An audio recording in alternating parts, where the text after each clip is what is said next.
2 weeks ago, the European Union's embassy in Israel released a video by the President of the European Commission, Ursula von der Leyen, to commemorate the foundation of the Israeli state.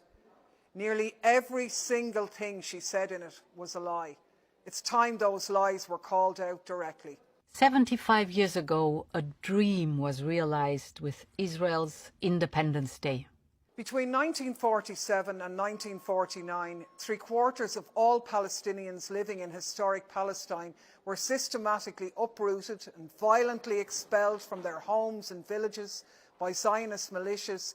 Over 4 million acres of land were stolen, 400 towns destroyed, hundreds of Palestinians massacred during the events that led to the creation of the Israeli state. This may have been the realization of a dream for Zionists, but for Palestinians, it was the beginning of a nightmare that has continued for over 70 years.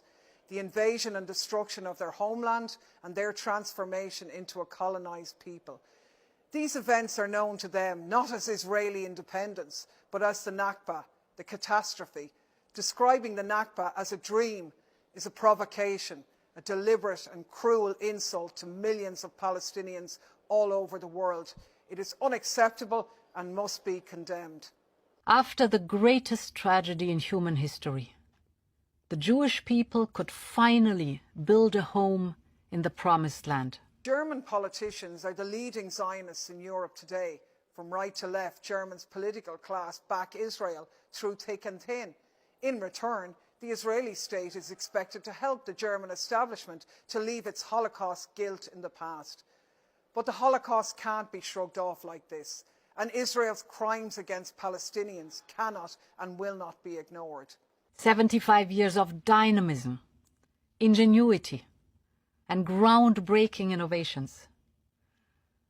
You have literally made the desert bloom. Israel did not make the desert bloom. The very phrase "make the desert bloom" is an infamous Zionist lie, which denies the prior existence of Palestinians in their own homeland. It's so brazen in its revision of history that it's the equivalent to proposing that the earth is flat.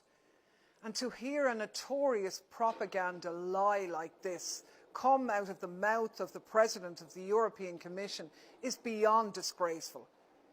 Palestine before the occupation wasn't empty. It wasn't a land without a people for a people without a land. It was continuously inhabited for millennia by diverse peoples and communities, including Muslims, Christians and Jews. It has a rich, proud history, culture and traditions.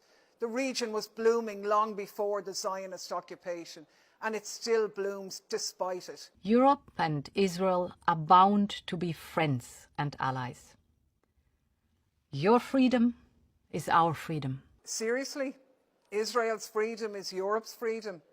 Where does that leave Palestine? The calculated insensitivity to Palestinian experiences in this address is quite blatant. The message von der Leyen wants to convey is, if you're Palestinian, the European Union doesn't care about you. Well, let's be very clear about this. That's another lie. Many, many people in the European Union do care about you. Many of us want nothing to do with a disgraceful apartheid regime. Ursula von der Leyen doesn't speak for us, and she's no right to say these things on behalf of the 447 million citizens of the EU. Today, we celebrate 75 years of vibrant democracy in the heart of the Middle East.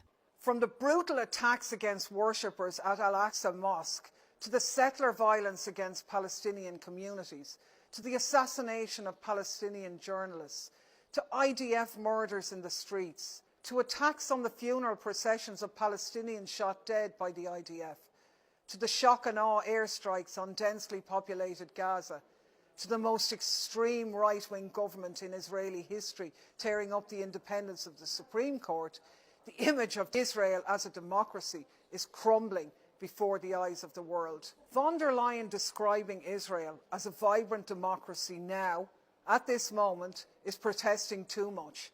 It only makes it clearer what we already know. Israel is not a democracy. 4.5 million Palestinians living under Israeli occupation don't have a vote. Even Palestinians who are Israeli citizens are subject to a qualified set of rights because they are Palestinians.